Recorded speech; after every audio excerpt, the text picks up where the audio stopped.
नागपूर शहरातील मोमीनपुरा परिसर पुन्हा एकदा चर्चेत आलाय। कारण तहसील पोलीस ठाण्याच्या हद्दीत नुराणी ग्राउंड अन्सार कॉलनी येथील जागेवर अवैध गोवंश कत्तलीचा मोठा प्रकार उघडकीस आलाय।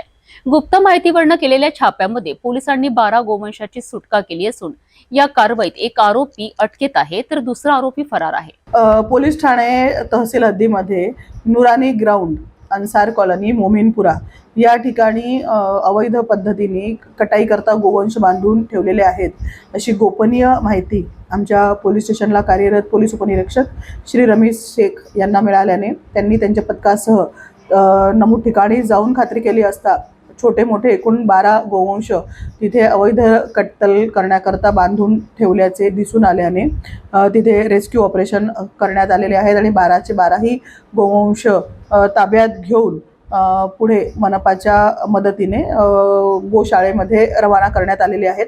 यामध्ये आरोपी असलम कुरेशी उर्फ डॉक्टर कुरेशी राहणार ख्वाजा पटेल ठिया गार्डलाईन मोमीनपुरा ह्याचे गोवंश असल्याचे तसेच बिलाल अन्सारी राहणार मोमीनपुरा ह्याचे गोवंश असल्याचे निष्पन्न झालेले आहे। त्यापैकी बिलाल अन्सारी ह्याला अटक करण्यात आलेली आहे।